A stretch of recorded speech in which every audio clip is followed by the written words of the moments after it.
ሰላም እንዴት ናችሁ? እንግዲህ ይሄ ስገምት 42ኛ ቪዲዮ ነው የሚሆነው እና 42ኛ ቪዲዮ እና ማይቲ ኤንድ ጃፓኒዝ ሚራክል የሚለውን ቻልመርስ ጆንሰን የጻፈውን መጽሐፍ ላይ የማቀርበው ቅኝት ወይም ቡክ ሪቪው የመጨረሻው ይሆናል ማለት ነው። እንግዲህ መጽሐፉ ላይ ቡክ ሪቪው የማደርግበት ምክንያት ምንድን ነው? ምናልባት ቪዲዮን ከዚህ በፊት ያሉትን ቪዲዮዎች ሰምታችሁ የማታውቁ ሰዎች ይሄን መጽሐፍ ቅኝት የማደርግበት ወይም ቡክ ሪቪው የምሰራበት ምክንያት ምንድን ነው? አንድ ህገ ክራሲ የሚል መጽሐፍ ጽፌያለሁ እዚህ ጋር የምታዩትን እና ይሄንን መጽሐፍ በመጽሐፍ ውስጥ ያለው ዋና ሙግት ለኢትዮጵያ የሚበጀው የፖለቲካ ስርዓት ወይም የፖለቲካ ርዕዮት የነፃነት ዴሞክራሲ ወይም በእንግሊዝኛ ስሙ ሊበራል ዴሞክራሲ ነው የሚል ነውና ይሄንንም ሲል እንግዲህ በቅርብ ምክንያትነት የሚያቀርበው ምንድነው? በሀገር ደረጃ ብሔራዊ መረጋጋት፣ ብሔራዊ መግባባት እንዲሁም ደግሞ በአንጻራዊነት ፈጣንና በአንጻራዊነት ፍትሐዊ የሆነ ኢኮኖሚ እድገት ማረጋገጥ የሚቻለው በዛ ስርዓት ውስጥ ነው የሚል ነው እና ያንን እንግዲህ ለማስረዳት ከፖለቲካ ሳይንስ አንጻርና ከኢኮኖሚ ሳይንስ አንጻር ትንተና እያደረኩ ነው። የፖለቲካውን እንግዲህ ከሞላ ጎደል አገባድጄዋለሁ ማለት ይቻላል። አሁን እያደረኩ ያለሁት ኢኮኖሚክስ በሚል ወይም የኢትዮጵያ ኢኮኖሚክስ በሚል ተከታታይ ከኢኮኖሚው አንጻር ወይም ከኢኮኖሚ ሳይንሱ አንጻር ለምን ህገ ክራሲ ለኢትዮጵያ ተመራጭ እንደሆነ እያብራራው ነው ማለት ነው። ማለትም በኢኮኖሚው ፈጣን እድገት እና ደግሞ እድገቱ በአንጻራዊነት ፍትሐዊ እንዲሆን የሚያስችለው ይሄኛው ነው ማለት የነፃነት ዲሞክራሲ ነው የሚለውን ለማስረገጥ እየሰራው ነው። ያንን ሳደርግ ግን በሀገራችን በጣም የተንሰራፋው ማለት በጣም ከቆየ ጊዜ አንስቶ ከፊል ከቀኝ ግዛት ጋር በነበረን ሰጣ ገባ እንዲሁም ደግሞ በአፍሪካዊነታችን እኛ እንኳን በቀጥታ የቀኝ ግዛት ተጠቂ ማለት ቀኝ ግዛት ብዙ ተጽዕኖ አድርሶብናል፣ ግን ተመስገን የሚባል ነው። ምክንያቱም በጣሊያን ከደረሰብን 5 ዓመት ወረራ ውጭ ማለት ግዛታችንን ባህላዊ ማንነታችንን ምናምን አልተነጠቅንም። መነጠቀው ሌላ ምንም ማለት አጉል ካላካበድ ነው ችግር የለውም። ማለት ምን መሰላችሁ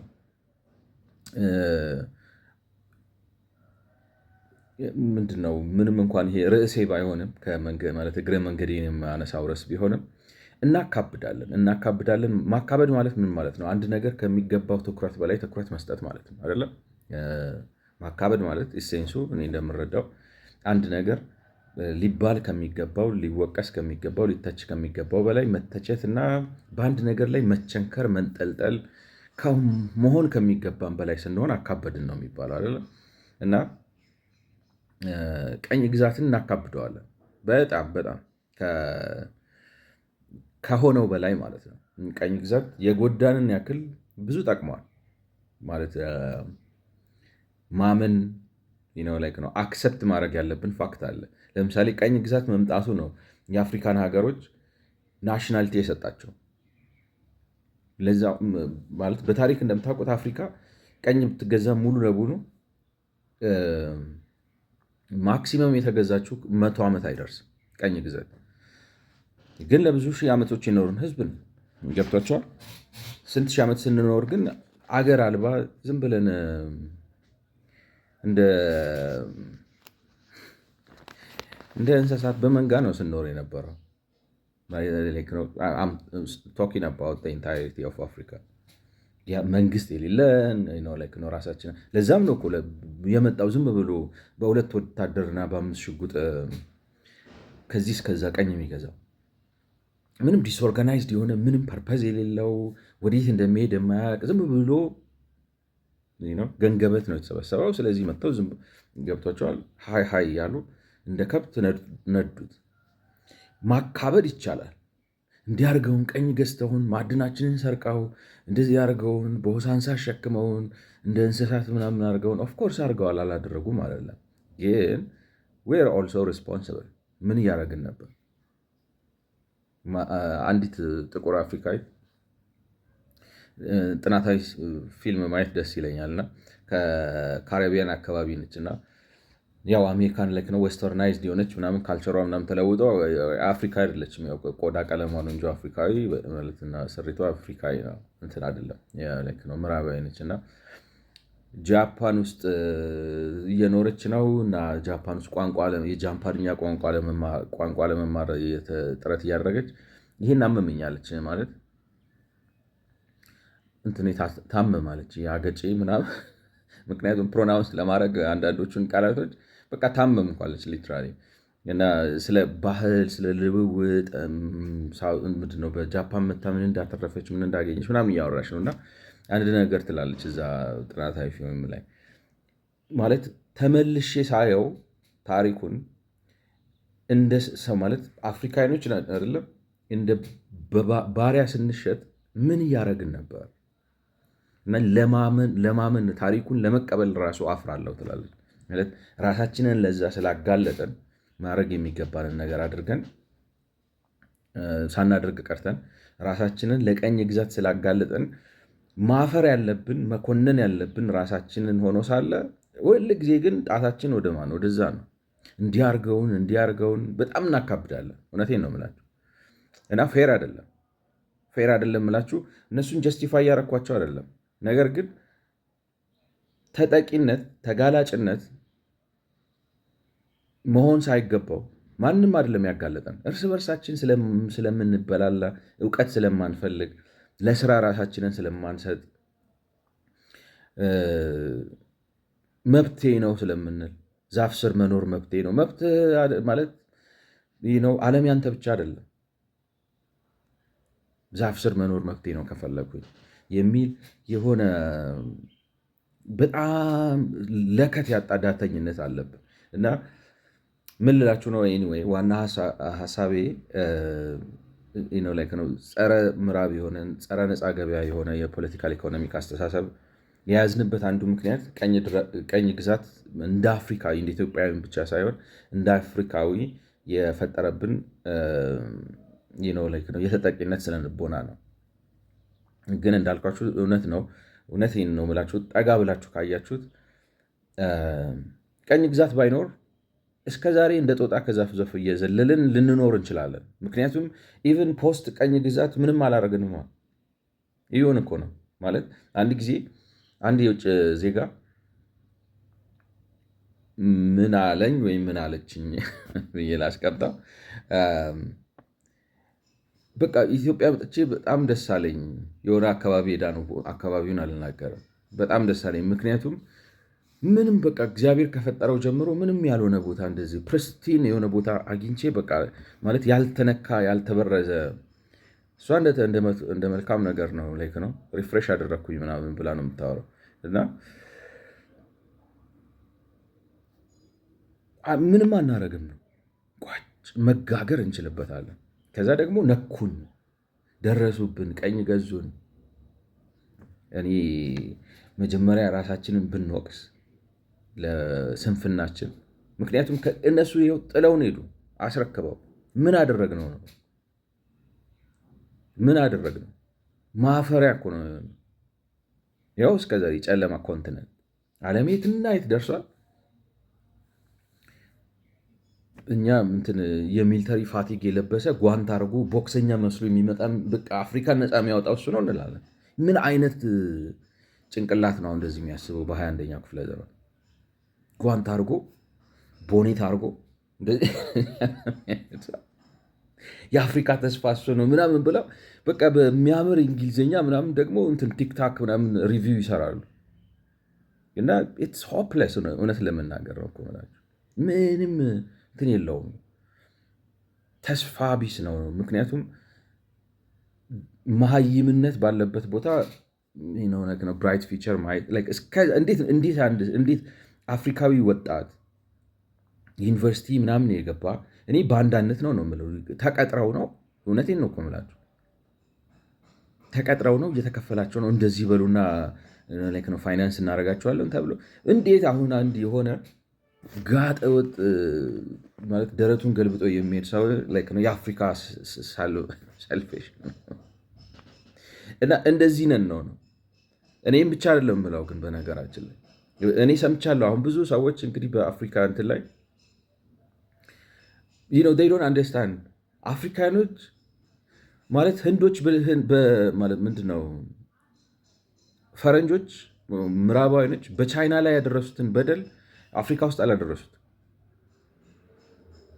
በህንድ ላይ ያደረሱትን እንግሊዞች በደል አፍሪካ ላይ አላደረሱት። ገብቷቸዋል። ህንድም ያው አልሸሹም ዞር አሉ ብትሆንም ግን ከአፍሪካ በጣም ነው የሚሻሉት። ቻይና ተዋርደዋል፣ ተቀጥቅጠዋል። ክብራቸውን ማለት እንዲያውም የራሳቸው መንግስት የነበራቸውን ቤተ መንግስታቸውን ገብተው አፍርሰው ማለት ብዙ ነገር አድርገው ቻይናን የተጫኑትን ያክል አፍሪካን አልተጫኑም። ምክንያቱም ለመጫን ራሱ የሆነ እኮ መሰረት ይፈልጋል። ምንም የሌለበት እኮ ነው እና እናካብዳለን። በቃ ላይክ ነው አናቅም። አይሻልም? አናቅም። መሰረት የለንም። ለምን መሰረት የለንም? አንትሮፖሎጂስቶች ያጥኑን እና መልስ ይስጡን። ከሰጡን ጥሩ ነው፣ ግን ካልሰጡንም ችግር የለውም። ያለፈው አለፈ ነው። ዛሬ የት ነን? ወዴትስ መሄድ አለብን? ምንስ ማድረግ እንችላለን የሚለው ነገር ላይ ነው ማተኮር ያለብን። ነገር ግን ብለን ይሄ ማን ነው ሊ ኩዋን ዩ የሚባለው የሲንጋፖር መስራች አባት የሚባለው ሰውዬ መስራች እንኳን አይደለም፣ ግን ማለት ከ1965 እስከ 2000 ባለው በ35 ዓመታት ውስጥ ሲንጋፖርን ከኋላ ቀርነት እንግዲህ አንደኛ የዓለም ሀገር ያደረሰ ሰው ነው እና ከአፍሪካኖች ጋር ከነ ዚምባብዌ ከነ ምናምን ጋር አብረን ነው ነፃ ያወጣ ነው። ግን የሚገርማችሁ እሱ እንደው ነው ፐርስፔክቲቭ እንዲኖረን ነው። ዝም ብለን አንናገር። እውነቴን ነው የምላችሁ። ማለት ሳያስቡ መናገር፣ ሳይፈትኑ ሳይፈትሹ ዝም ብሎ ይሄ ፓሮት በቀቀን መሆን የትም አያደርስም። ትንሽ እናላምጥ፣ ትንሽ እናስብ፣ ፌርም እንሆን፣ ፍትሐዊነትም ልባችን ውስጥ ይኖር። እንገብቷቸዋል። ዝም ብሎ እንዳነሳ አይደለም። ሲንጋፖር እና እነ ዚምባብዌ ምናምን ተመሳሳይ ጊዜ ነው ከእንግሊዝ ነፃ ያወጡት።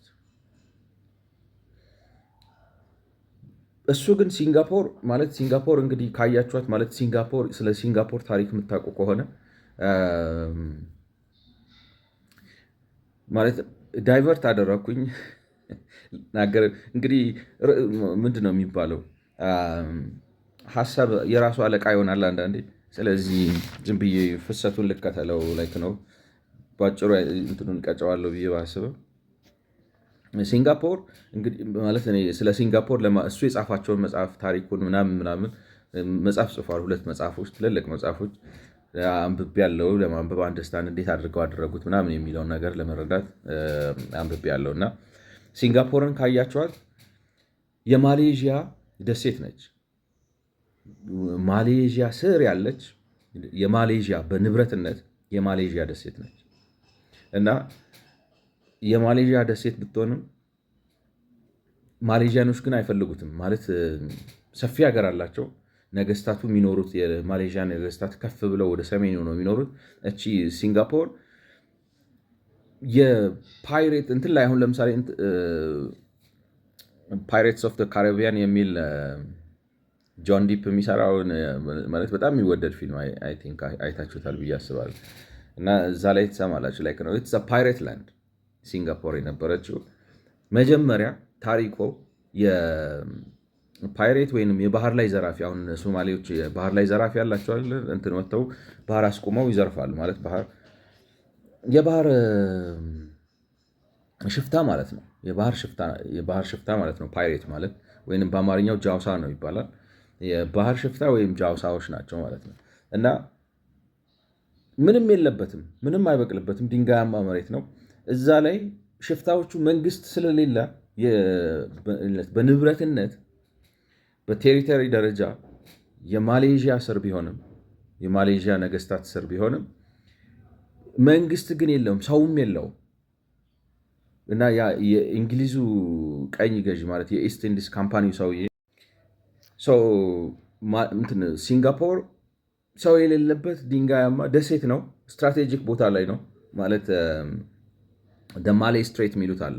አሁን ለምሳሌ ኤደን ስትሬት ማለት አፍሪካ አሁን ይሄ ማለት ጅቡቲ እና ኤደን መካከል ነው ጠባብ ቦታ ላለ መተላለፊያ ሰርጦ ልክ እንደዛው ሲንጋፖርም ጠባብ ቦታ ላይ ነች። እዛ ማሌ ስትሬት የሚባለው ቦታ ላይ ከዚህ ወደ ቻይና ስትሄዱ ወደ ትልቁ ወደ ቻይና ባህር ወይም ሳውዝ ኢስት ማለት ቻይና ሲ ይባላል። ቪየትናም፣ ኢንዶኔዥያ፣ ፊሊፒንስ፣ ታይዋን ምናምን ከበውት ያለው እዚህ ካርታ ላይ ልታዩት ትችላላችሁ። ከበውት ያለው ቦታ ትልቁ ማርኬት ነው የዓለማችን። እስከዛሬም ካልተሳሳትኩ የዓለም አብዛኛው ህዝብ የሚኖረው ይገርማቸዋል እዛ አካባቢ ነው። በጣም ኮንሰንትሬት ማለት የህዝብ ቁጥር ቻይናና ህንድን ብቻ ብትወስዱ ስንት ናቸው? 3 ቢሊዮን 4 ቢሊዮን ላይክ ነው። 3 ቢሊዮን ናቸው ሁለቱ ተደምረው። ጃፓን በጣም ብዙ ህዝብ ነው ያላት። ኢንዶኔዥያም ቀላል ወደ 270 370 ምናምን ሚሊዮን ህዝብ ያለበት በጣም ቪየትናም አለች እዛ ጋር ሌኦስ አሉ፣ ማይንማር አለ ላይክ ነው። በጣም ኔፓል፣ ባንግላዴሽ ምናምን ጥቅጥቅ ብለው ያሉበት ቦታ ነው እና ያቺን ጠባብ ቦታ አልፋችሁ ወደ ቻይና የምትገቡ ማለት መተላለፊያ ነች፣ መሿለኪያ ማለት ትችላላችሁ። አይ ቲንክ ጥሩ የአማርኛ ቃል እሱ ነው።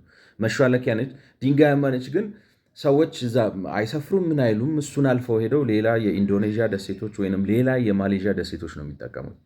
ይሄ ራፍልስ ስታንፎርድ የሚባለው ግን ኢንላይተንድ ከሆኑት ሰዎች መካከል ነው። ማለት የኢስት ኢንዲስ ጀነራል ነው ማለት ካምፓኒ ሲኢኦ ነገር ነው። ስለ ኢስት ኢንዲስ ካምፓኒ ነግሬያቸዋለሁ ታሪኩን። ዝም ብላችሁ ጉግል ላይ ሰርች ብታደርጉ ምንድናቸው የኢስት ኢንዲስ ኦፊሻል ምንድናቸው ምናምን ብላችሁ ይነግራቸዋል። እና የኢስት ኢንዲስ ሰው ነው እና ቪዥነር ነበር። የፈለገው ምንድን ነው? ሀብት አለው፣ ይሰራል፣ ይነግዳል። ማለት ሀብት አለው ስላችሁ የራሱ አይደለም፣ የካምፓኒ ሰራተኛ ነው፣ ሲኢኦ ነው፣ ገንዘብ አለው ምናምን አለው። ግን ሰውየው ቪዥነር ነው፣ ባለራዕይ ነው። ባለራዕይ ነው ስላችሁ ምኞት አለው። በቃ ስልጣኔን የማስፋፋት ፍላጎት ያለው ሰው ነው እና ማሌዥያን ተደራድሮም ከማሌዥያ ጋር ተደራድሮም ጉልበት ተጠቅሞም ነው ያችን ደሴት በኋላ ሲንጋፖር የሆነችውን ደሴት የገዛትና ማለት ነው የራሱ ያደረጋት ማለት ነው። ልክ እንደ ፕራይቬት እንደ ራሱ እንደ መንደር ዝም ብሎ የራሱ መንደር ሊፈጠር ብሎ ነው ደሴት። አሁን አንዳንድ ሰዎች ይገዛሉ፣ የራሳቸው ደሴት ያላቸው ሰዎች አሉ ታውቃላችሁ። ስለዚህ እንደ ደሴት ነው ያቋቋማት። ግን ሀሳቡ ምንድን ነው? እሷን ደሴት የስልጣኔ ማዕከል አድርጎ ከየትኛውም የዓለም አቅጣጫ ሰዎች መጥተው ሰርተው እንዲኖሩበትና ህልማቸውን እንዲያሳኩበት ብሎ ቦታውን ያቋቋማት። ስለዚህ በፕላን በምናምን አድርጎ ነው ያቋቋማት። ሲገዛት አሁን ማለት ሲንጋፖሮቹ እንግዲህ ታሪክ እየፈጠሩ ነው የሚመስለው። በፊት ወደ 30 ሺህ ሰው ነበረበት ምናምን ይላሉ በዛ ወቅት ላይ ነው። ጄኒውን የሚባሉት ታሪኮች ግን እሱ ሲገዛት 1000 ሰው ነው በደሴቱ ላይ ነበረው እና እነሱም በአብዛኛው እነዚህ ፓይሬቶቹ ሲጠፉ ማለት ምንድን ነው የሚባለው እዛ ነው ፓርክ የሚያደርጉት።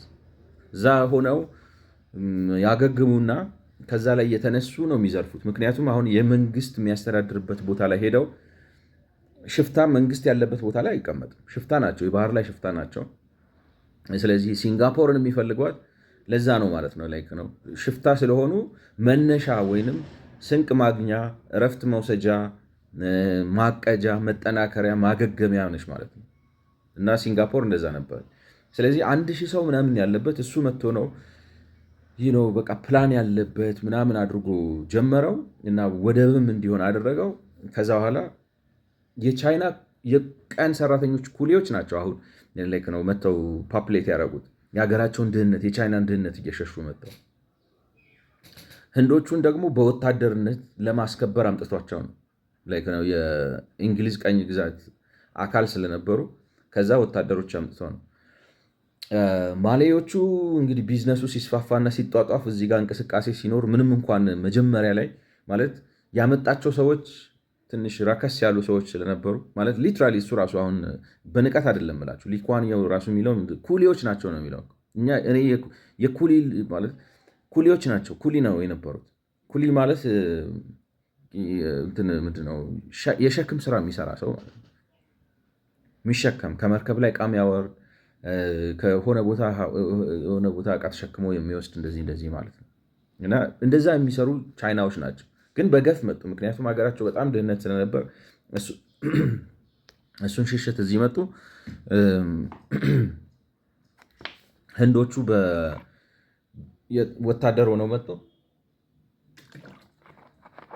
ማሌዎቹ ደግሞ ሀገራቸው ነው ማለት ሀገራቸው ነው። ምንም እንኳን አሁን በሲንጋፖር በድርድር ማለት ተዋግቶ ምናምን ብሎ ማለት ምንድነው በነገስታቱ ቤተሰብ መካከል ያለውን መከፋፈል ተጠቅሞ የራሱ ያረጋው ታሪኮች አሉ አርጎ ነው ሲንጋፖር ነው የወሰዳት ከማሌዥያዎቹ። ስለዚህ ቢዝነስ ሲጧጣፍና ትራንዛክሽን ሲኖር ማሌዎቹ መጡ። ስለዚህ ፈንዳሜንታሊ አሁን ሲንጋፖርን ስታዩት የነዚህ ሶስት ኤትኒክ አትሏቸውም፣ ምክንያቱም ኦልሞስት ናሽናል ናቸው። ህንዶቹ ህንድ ናቸው።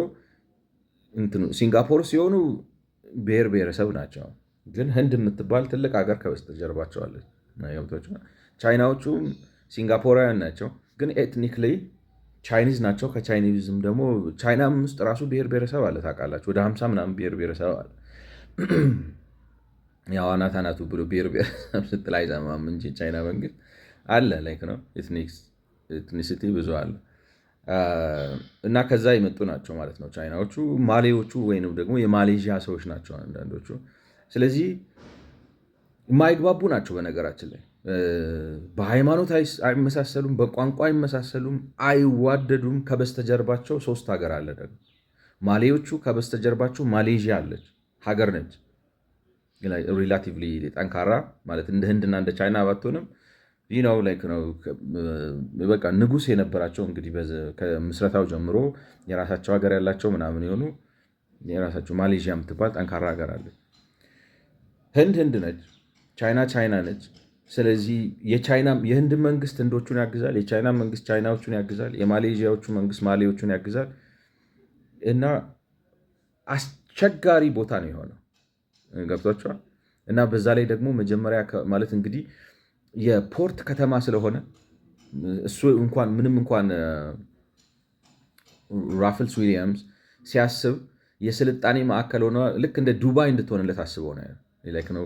ዲቲ ፍሪ የሆነች ከተለያየ ቦታ ኤክስፐርቶች መጥተው የሚኖሩበት እና የስልጣኔ ማዕከል ሲቪላይዜሽን የሚልቅበት ከተማው በጣም ፕላን የሆነ ህዝቡ በጥሩ ሁኔታ የሚኖርበት ምናምን ብሎ ባዶ መሬት አግኝቶ አዲስ ስልጣኔ ለመትከል የፈለገ ሰው ነው። ሲጀምር አጀማመሩ እንደዛ ነው።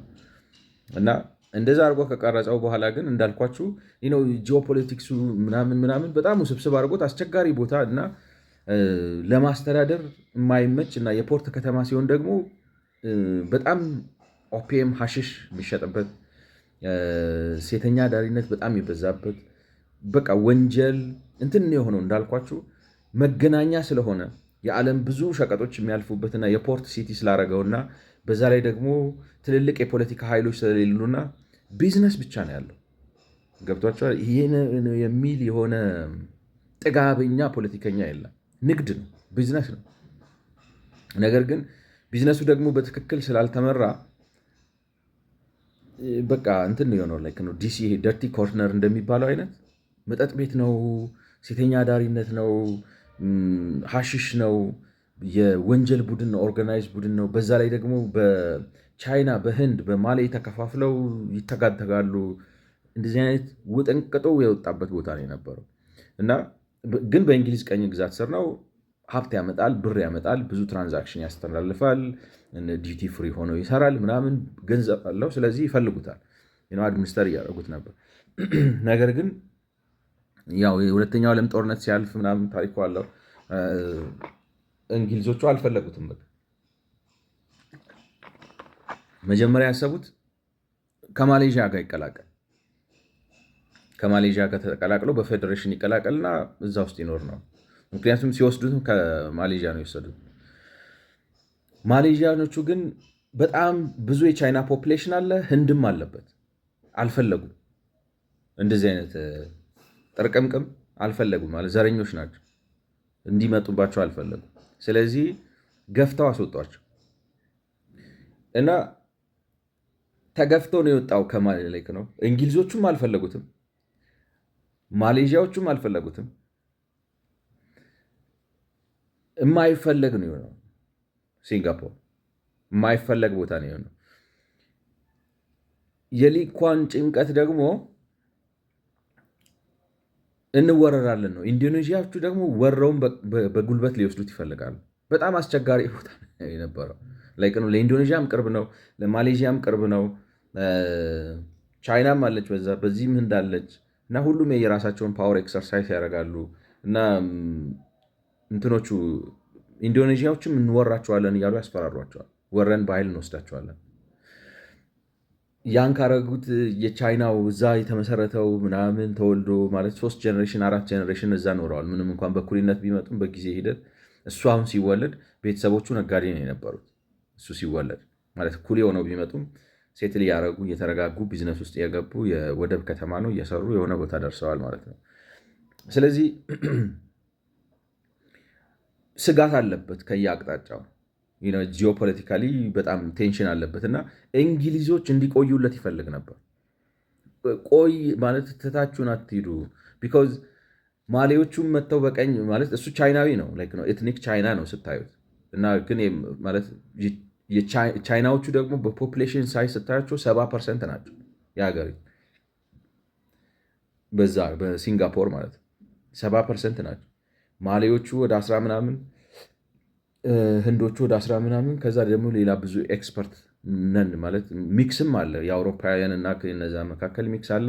የሆነ አስቸጋሪ የብሔር ግንኙነት ያለበት ነው በጣም እና ቻይና ማለት እንግሊዞቹ እንዲቆዩለት ይፈልጋል ማለት ራሳችንን የመከላከል የምንችልበት አቅም ገንብተን የወረራ ስጋት ምክንያቱም ኢንዶኔዥያዎቹን ከወሰዱት 70% የሚሆነው ቻይናዊ እና ከሀገሩ የተለየው ከሀገሩ መለየት ብቻ ሳይሆን በዛ ሰዓት ቻይናና የሲንጋፖር ሰዎች አሁን ቻይና እያደገች ስትመጣ ሰዎቹ ቻይና መሆን እያማራቸው የሆነ ሲወጣጠሩ ታያቸዋላችሁ የሲንጋፖር ቻይናዎች። ነገር ግን እሱ በሚናገርበት ጊዜ ያኛውን ቻይና ማየትም መስማትም አይፈልጉም። ምክንያቱም የድህነት አረንቋ የነበረ ቻይና ነው። ምንም እንኳን እነሱ ራሱ የነበሩበት እንዳልኳችሁ ዲሲ ኮርነር ቢመስልም ሲንጋፖሩ የቻይና ደግሞ አመድ በቃ ልክ የለውም። በጣም አመዳም ሀገር ነው። ስለዚህ መንካትም ማየትም ዞረው ማየትም አይፈልጉም። ስለዚህ ማሌዥያ ከወረሩ ቻይናው ሊባረር ነው። ሲንጋፖር ከወረረው ቻይና ሊባረር ነው። ስለዚህ እንግሊዞች ቆይተው ቀኝ እንዲገዙት ይፈልግ ነበር እና ልመና ላይ ነው የነበረው። ፕሊስ አትሂዱ።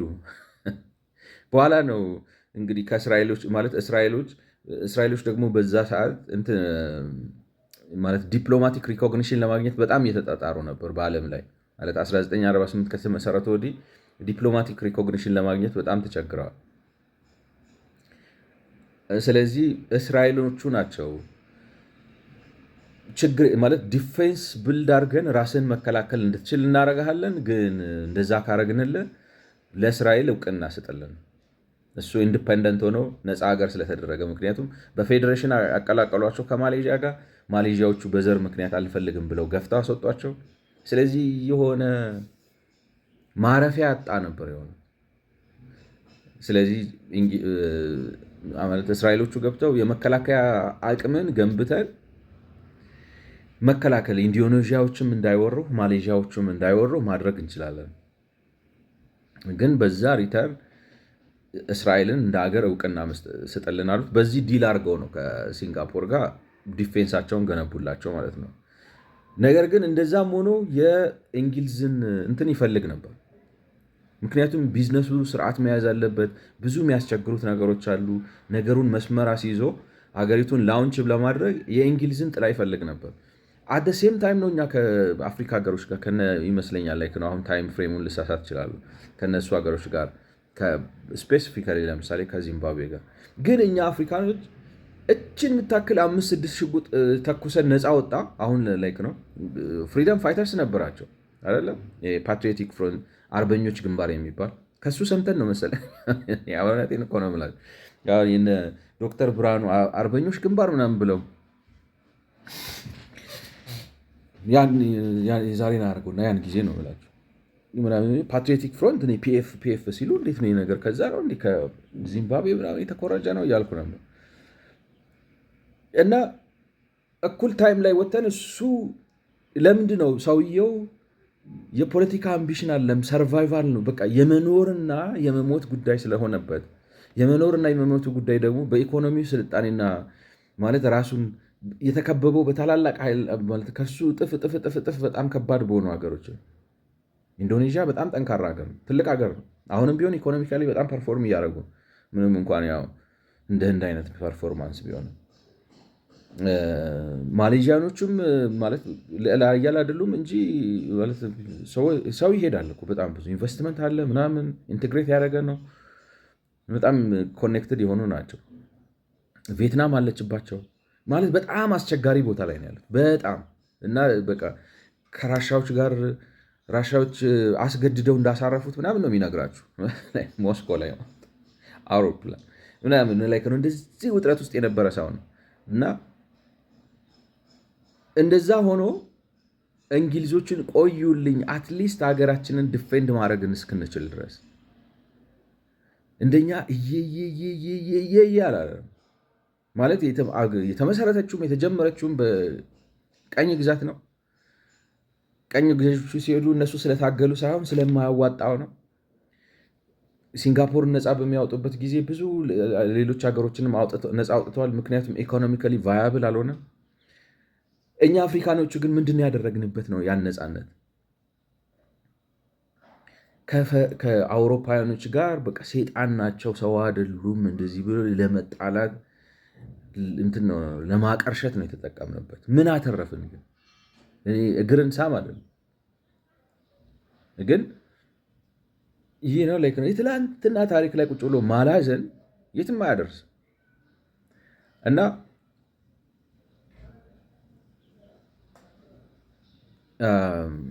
ሲንጋፖርን ሊኳንየው እዚህ ያደረሳት በዚህ መልኩ ነው እና አሁን ሲንጋፖር ያለችበት ደረጃ ማለት በዓለም ላይ በጣም ጠንካራ መከላከያ ሰራዊት ነው የገነቡት። ያላቸው ሀብት ካቲንግ ኤጅ ማለት እና አሜሪካ የምትታጠቀው መሳሪያ ነው የምትታጠቀው።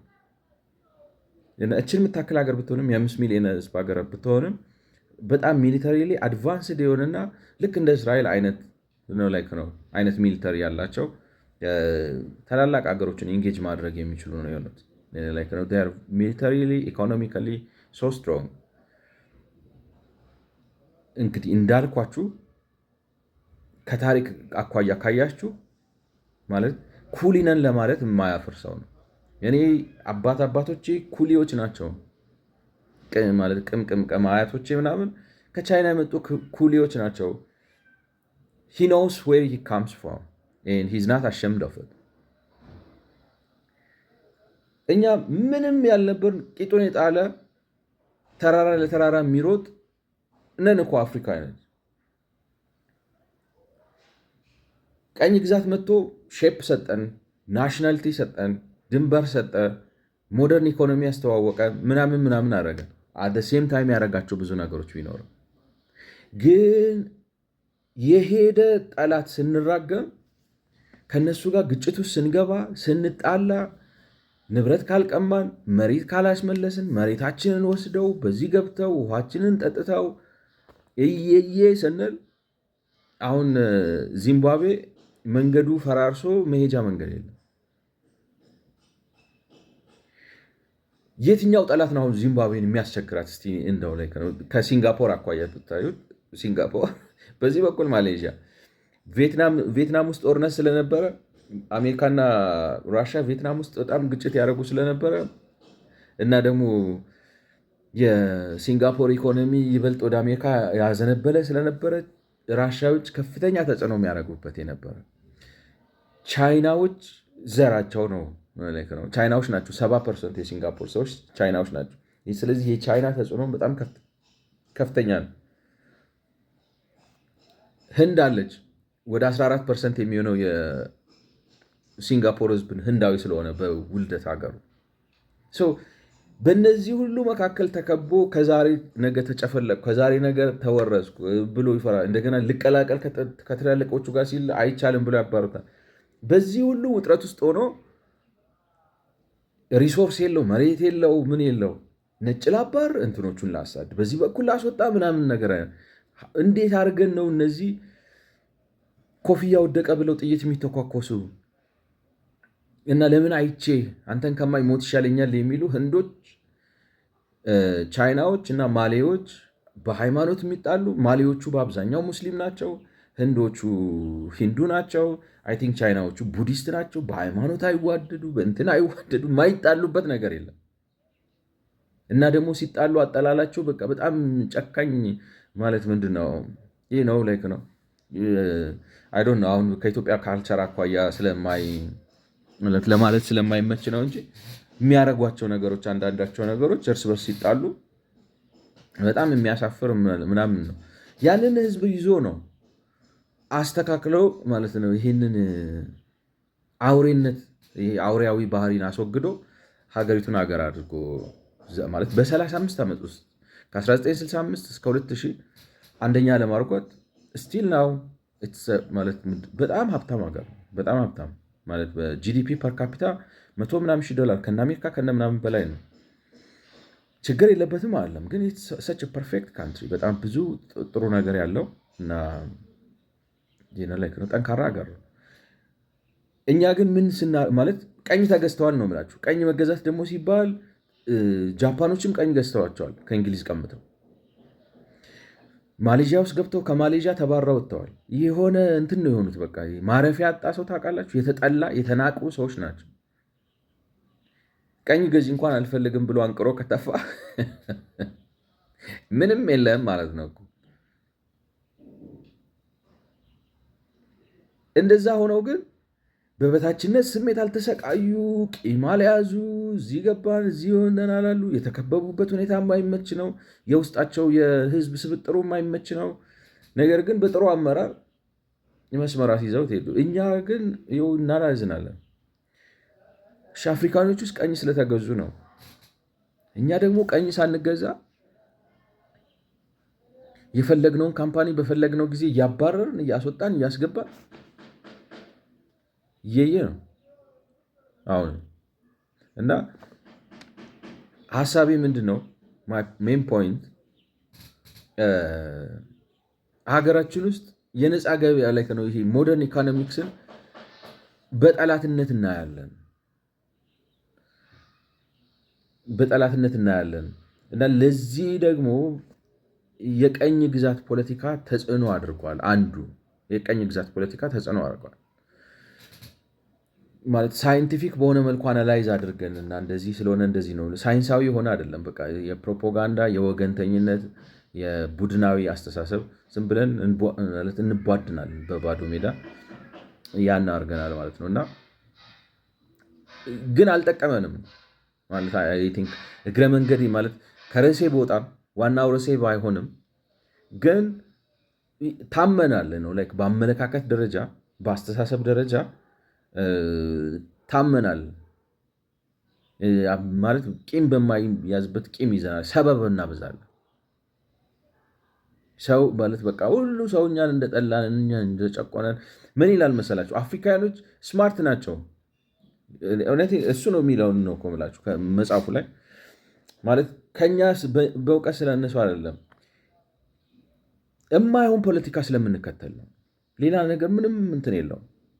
ፖለቲካችን የተራ የቂመኝ ማለት ራሳችንን ላይ አናተኩርም። እኔ ማን ነኝ? ምን አደረግኩ? ምንስ አላደረግኩም? ሌላ ሰው ምን እያደረገ ነው? እንትን ይሄ ሰልፍ አሰስመንት ሰልፍ ክሪቲክ የሚባል ነገር ሰልፍ ክሪቲክም ስናደርግ በፖለቲካ ፓርቲ ውስጥ ነው የሰልፍ ክሪቲክ የምናደርገው። ተሰብስበን ሲጋራ ያጨሳለን። እንትና አንበባችኋል የህወሓት የፖለቲካ ትግል ታሪክ ግምገማ ብለው ይቀመጡና ግምገማው ላይ ምንድን ነው የሲጋራ ፍጆታ ለባለስልጣኖች ብዙ ነው የሚሰጣቸው ብለው ክሪቲሳይዝ ገብቷቸዋል። እንደዚህ አይነት የሆነ እንጣመማለን ነው የምላችሁ። ሰፋ እንበል ምንድነው የምላችሁ ራሳችንን ሰልፍ ክሪቲሳይዝ እናደርግ። ሰልፍ ክሪቲሳይዝ እናደርግ ደግሞ ሰልፍ ክሪቲሲዝም ማለት በሆነው ባልሆነው መባላት አይደለም። ከትልቁ ፒክቸር ከውጤት አኳያ ምን እያደረግን ነው? ምን ነበርን? ምን መሆን እንችል ነበር? ለምን አልሆንም? ያንን ግን ሊበራል የሆነ ፖለቲካል ኢንቫይሮንመንት ካልፈጠርክ እንዴት አድርገህ ታመጣዋለህ? እንዴት አድርገን ለመወቃቀስም እኮ አይቻልም። ለምን አፍነኸው አላ እንደዚህ አድርገህ አፍነኸው ገና ሰውየው ማለት መውቀስ ሊለማመድ ሲል አፉን ትለዋለህ፣ ወይ እስር ቤት ታስገባዋለህ፣ ወይ ገፍተህ ታስወጣዋለህ፣ ወይ ታስደነግጠዋለህ፣ ይጠፋል ሰውየው። ስለዚህ ግም ለግም አብራስ ግም ይሆናል እና እንትን ነው አሁን ላይክ ነው እግረ መንገዴም ቢሆንም ጠላታችን ምክንያታዊ ይሁን ልክ አይደለም። ግን ቀኝ ሳንገዛ ከቀኝ ገዢ ጋር ቀኝ ከተገዙት በላይ ውስጣችን ጥላቻና እንዴት የምናዳበር ከሆነ ገብቷቸዋል። ኩሊ አድርገው አመጡን ብሎ አልተናደደም። ኩሊ አድርገው ነው ያመጧቸው ቻይናዎች። ህንዶቹን አብዮት ጥበቃ አድርገው ነው ያመጧቸው። ማሌዎቹን ሱቅ ነጋዴ አድርገው ነው ያመጧቸው። ለምን? ለራሳቸው ጥቅም ነው ያደረጉት። ግን እንደዚህ አድርገውን በዚህ ገብተው ላይክ ሚል አይጠፋም አይደለም። አትሊስት ግን ሊቁ ከዚህ አልፎ ነገሮችን ማድረግ አለበት። ላይክ ነው መብሰል ላይ የለብንም አይመስላችሁ? እንትነን ነው ልክ አይደለም። እንደ አፍሪካ እኔ አሁን ስለ እንትን ብያችሁ ነበር፣ ስለ ኃይለ ሥላሴ፣ ስለ ራስተፈሪያን ሙቭመንት፣ ስለነ ማርክስ ጋርቬ፣ ስለነ ማልከም ኤክስ ምናምን የሆነ አንድ ጥናት አድርጌ የሆነ አንድ እንደ ኢሴይ ነገር ጽፌያለሁና በቃ ማለት አፍሪካ ዩኒየን ራሱ ታሟል ነው ባይ ነው። ገብቷችኋል?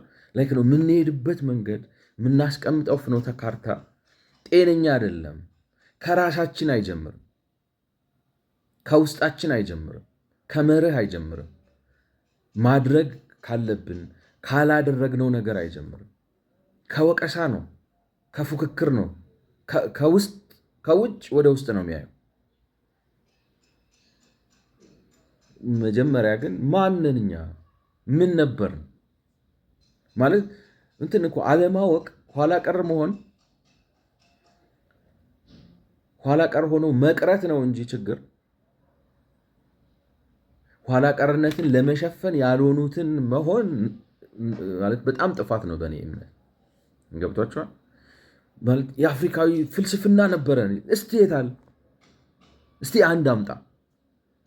እስቲ ከአርስታትል ጋር የሚመጣጠን ሰው እስኪ አምጣ።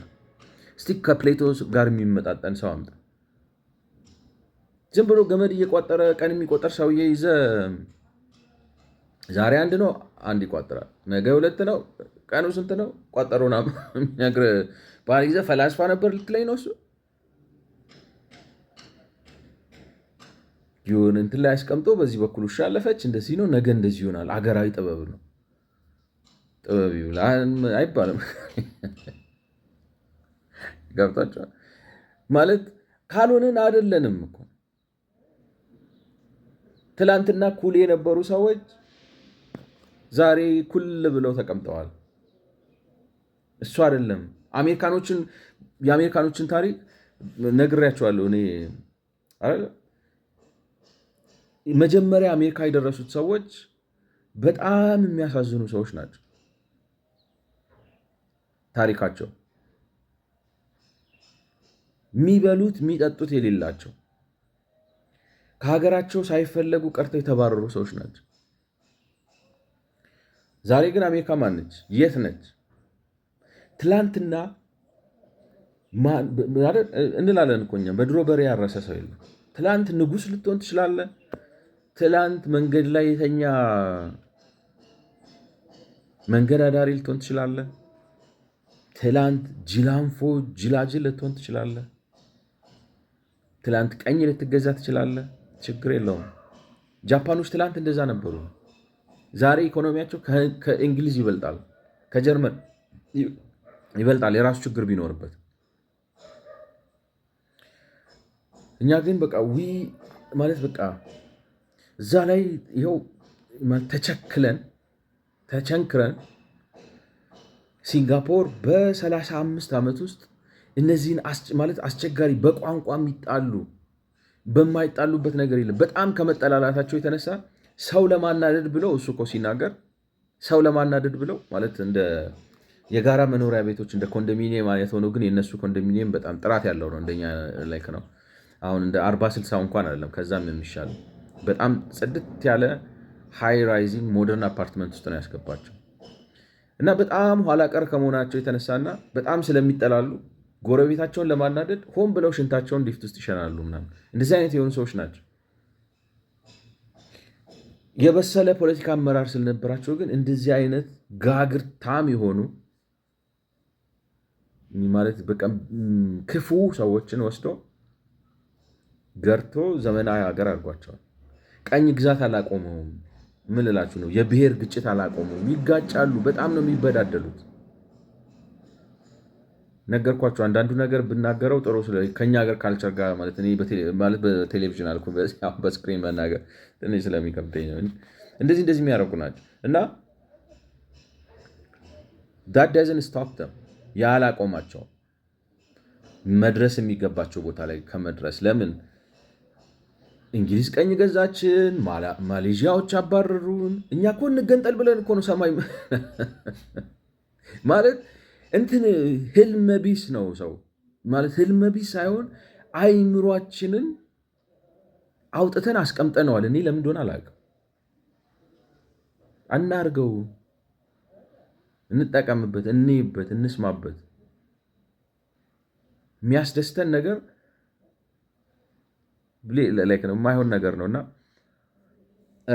ያ ዋጋ አስከፍሎናል። ስለዚህ አንዱ ያታግላችኋል። አሁን መታችሁ ኢትዮጵያ ውስጥ ስለ ዘመናዊ ኢኮኖሚ ለማውራት ስትሉ ሰው አእምሮውን አውጥቶ አስቀምጦታል። ሰው ስላችሁ ማለት መደበኛው ህዝብ ብቻ አይደለም፣ ሊቃኑም ነው። ሙጋቤን የሚያደንቅ ህዝብ ነው ያለን። ገብቷችኋል? ሊቃኖቻችን ጁሊየስ ማሌማ የሳውዝ አፍሪካውን የሚያደንቅ ነው። ማን ነው ስሙ? ቱዋሬ ነው ማን ነው? ይሄ አሁን ቅድም ያልኳችሁ ጓንት አድርጎ ቦኔት አድርጎ እንደዚህ ያለ የአፍሪካ መሳቂያ እንደ ዝንጀሮ እኮ ነው የምትታየው፣ እንደ ትዕይንት የአፍሪካ ተስፋ ምናምን የትምህርት ቤት ነፃ ስላደረገ እንትን ማለት በቃ ባዶ ታውቃላችሁ፣ እንደ ኮንቲነንት። ምክንያት እኔ በጣም በእውነት እውነቴን ነው የምላችሁ፣ በቃ ያንገሸግሸኛል፣ ያናድኛ። አሁን ተስፋ የምጥሉባቸው ሰዎች አሉ፣ ስማርት ናቸው፣ ውጭ ሄደው ተምረዋል ነው እንትን አይተዋል፣ ከዘመናዊ ቴክኖሎጂ ጋር ተዋውቀዋል፣ አለው የሚባሉ ዩኒቨርሲቲዎች ውስጥ ገብተው ተምረዋል ምናምን ብላችሁ ተስፋ የምታደርጉባቸው ወጣቶች ኢብራሂም ትራኦሬ የአፍሪካ ተስፋ ነው ሲሉ ስሰማ ማለት በቃ ጉዳችን ነው። ያሳዝናል በጣም። ምንድን ነው አሁን ወደል ምኑን ነው ተስፋ የሚሆነው? ቦኔት አድርጎ እንደ ፊልድ እንትን ጦርነት ላይ ያለ ስፔሻል ፎርስ እኮ ነው የሚመስለው። ነው የአሜሪካ ስፔሻል ፎርሶች እኮ ኖርማል ልብስ ለብሰው ነው የሚሄዱት።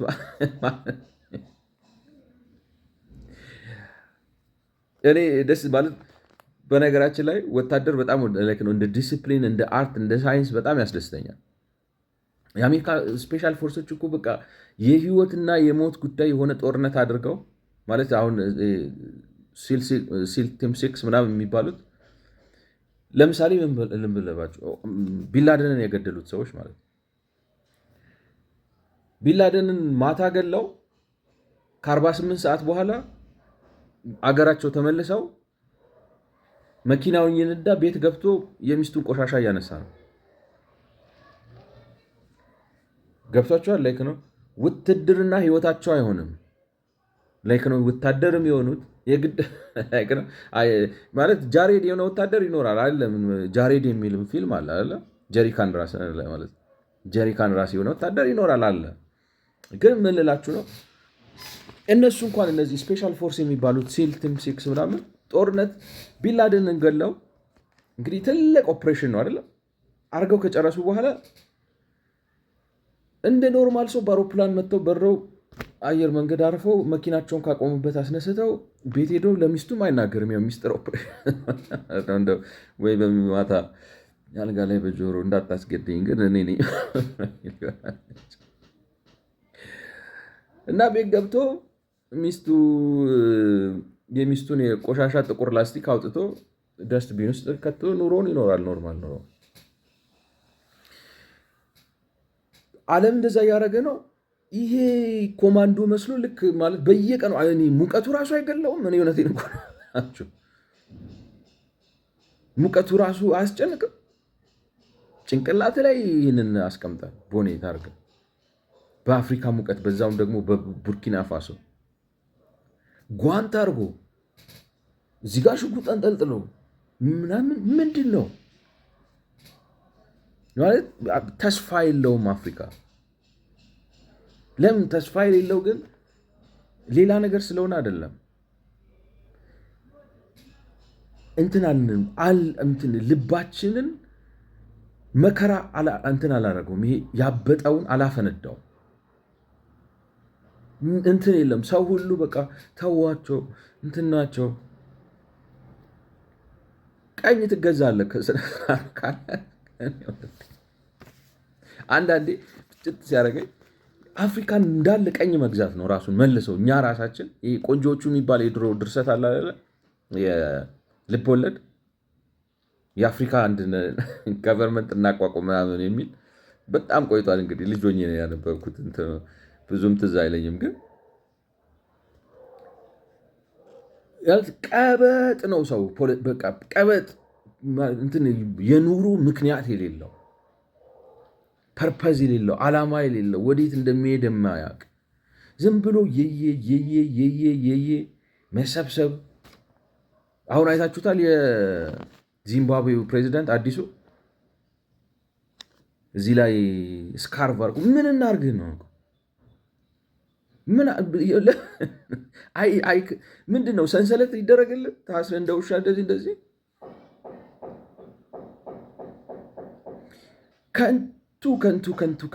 ከንቱ ጉረኛ፣ የሰው ጉረኛ የሚሰሩት ነገር ስለሌለ በቃ ድራማ በድራማ ቦኔት አርጎ ጓንት ለብሶ እዚህ ጋር እየታየ ማለት ነው። ሽጉጥ የተሸጎጠ ሽጉጥ ሳይሆን ሆልስተር ውስጥ ያለ የሚታይ ኮልት ምናምን አድርጎ የአፍሪካ ተስፋ ይሏቸው። እኔ ደግሞ እሺ ሌሎች አፍሪካዎች እንደው ይበሉ ተዋቸው። የኛ ሀገር የተማረ ሰው ስንት ማለት ያወቀ ሰው መጥቶ እሱን ሲያደንቅ ስሰማ አይ ቲንክ ነው ልክ ነው እንትን ያስፈልገናል። ነው ዊ ዶንት ዲዘርቭ አፍሪካ። አይ ቲንክ እኔ አንዳንዴ አይ ዶንት ቲንክ ዊ ዲዘርቭ አፍሪካ። ይህን የመሰለ ውብ ሀገር፣ ይህን የመሰለ በተፈጥሮ ሀብት ያሸበረቀ ምድር እንዲህ በማበላሸታችን ተጠያቂነት ያለብን ይመስለኛል። አይ ዶንት ቲንክ ዊ ዲዘርቭ አፍሪካ። ዊ አር ጀስት ሸክም፣ ምድሪቱ ላይ ሸክም የሆንባት ነው የሚመስለኝ እና እናላዝናለን። የሚያሳያችሁ ነገር አሁን ጋቦን የሚባለው ሀገር ያለው ሀብት እኔ ሳይ በጥናታዊ ፌል ማመን ነው የሚያቅታችሁ። ማመን ገብቷችኋል? ግን በቃ ዝም ብለን ዛፍ ከመሸጥ ያለፈ ቁም ነገር የለንም። እኔ ምን ሆነን እንደሆነ አላውቅም። በቃ ዝም ብለህ አሁን ይህንን ወታደር ልብስ ለብሶ ቦኔት አድርጎ እንደዚህ የሚል ሰው እያደነቅ አንተ ገና 100 ዓመት ይቀርሃል አንተን ከማቅናት። እኔ እንትን ይመስለኛል ማለት ነው ማርስ ሳይዱ አይቀሩም። አፍሪካ እንትን ሳትል እነ ኢሎን ማስክ ማርስን ኮሎናይዝ ሳያደርጉ አይቀሩም። ቢኮዝ አንኖን አልን ነው እኮ የምላችሁ። አሁን ከሱም ብሶ እናጉረመርማለን እና ኤኒዌይ መነሻ ማለት ዋናው ርዕሴ ይሄ አይደለም። ግን እንዳልኳችሁ በቃ እንትን ነው ሰልፍ ክሪቲሲዝም የለንም። ራሳችንን ተጠያቂ አናደርግም። ወቃሽ ነን። አይናችን ወደ ውጭ ነው፣ ከውስጥ ወደ ውጭ ሳይሆን ከውጭ ወደ ውስጥ ነው። ለሁሉ ነገር አውሮፓውያን ተጠያቂ እናደርጋለን። ይህ ነው አሁንም እኮ ነው የምላችሁ። በቃ የሆነ ተባሩ ምን ልስራ የሚል ግራ የገባው ፈረንጅ አለ። ኢኮኖሚክ አሳሲን ምናምን የሚል መጽሐፍ ጽፍ ያለው እኔ ስራዬ በዓለም ላይ የዞርኩ የኢኮኖሚ አሳሲኔሽን ማድረግ ነው ፕራይስ ምናምን ብለው ደግሞ አሉላችሁ። የኛ ሀገር ይህ ነው ነው የቁም ሙታን እንደዚህ አፍሪካኖች እንደዚህ አድርገው ምናምን ትራውሬን ማን ነው ስሙ ፓትሪክ ሉሙምባን ሲአይኤ ገደለው። ቶማስ ሳንካራን እንትና ገደለው። ማነው ስሙ የጋናው ደግሞ ማነው ስሙ እሱን መንግስት ገለበጠው። በዚህ ገብቶ በዚህ ወጥቶ እያለን እድሜ ዘመናችንን ነው ጋድስ መስት ቢ ክሬዚ የሚባለውን ፊልም እንኖረዋለን። እና ከዛ ተነስተን እንግዲህ ራሳችንን ስለማናይ ሰልፍ ዴፕሪኬሽንም እንዳትሉት እንግዲህ ለምንድን ነው ራስን ሰልፍ ዴፕሪኬት ታደርገው? ምን ምክንያት ኖረው ነው ማለት በሶሻል ስታተስ በታሪክ ባለፈ ታሪክ ስታተስ ካያቸዋቸው እውነቴን ነው የምላችሁ ከሲንጋፖሪያን በላይ የተናቀ ሰው የለም። የማይፈለገው ነው ተሰብስቦ ዛሬ ትልቅ ሀገር የሆነው። ሴም ቲንግ ዊዝ አሜሪካ፣ ሴም ቲንግ ዊዝ አውስትራሊያንስ። እና እኛ ግን በእንደዚህ አይነት ነገር ተይዘን ዋናው ሀሳቤ ምንድን ነው? በእንደዚህ አይነት አስተሳሰብ ተይዘን ነፃ ገበያ ዴሞክራሲን ምናምን ስናጣጥል እኛን አልፎ ሄዶ ባዶ የነበረ ቦታ ታሪክ ራሱ ሊያሳየን ነው መሰለኝ። አንተ ስታለቅስ፣ አንተ ስታላዝን፣ አንተ እዚህ ቁጭ ብለህ ቦኔት አድርጎ እንደዚህ ብሎ የሚሄድ ጎረምሳ ፊልም መሰለ እንደ የፊልም ጥማት ካለብህ ሄድና ደጋግመህ ፊልም እና ይውጣል። እንደዚህ አይነት የሆነ ተደባዳቢ ገብቷቸዋል። የጦርነት ፊልም የአክሽን ፊልም አለ የነ ቫንዳም የነ ምናምን እነሱን አይተህ ይውጣል። የዚምባብዌው ከለር በከለር አድርጎ ስካርቭ ታች ድረስ ደግሞ የሚደርስ እኮ ነው። አይደክም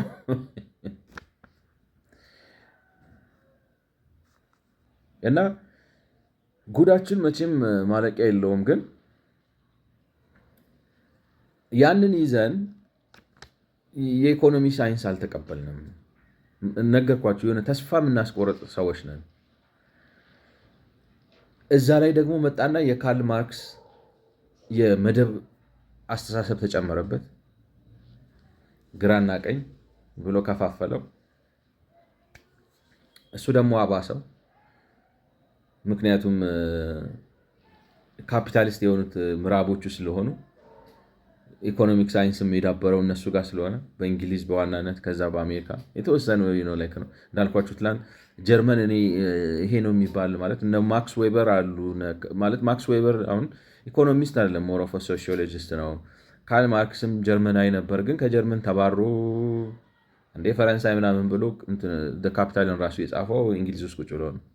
እዛ የተማረው ትምህርት ኢኮኖሚስት ያደረገው።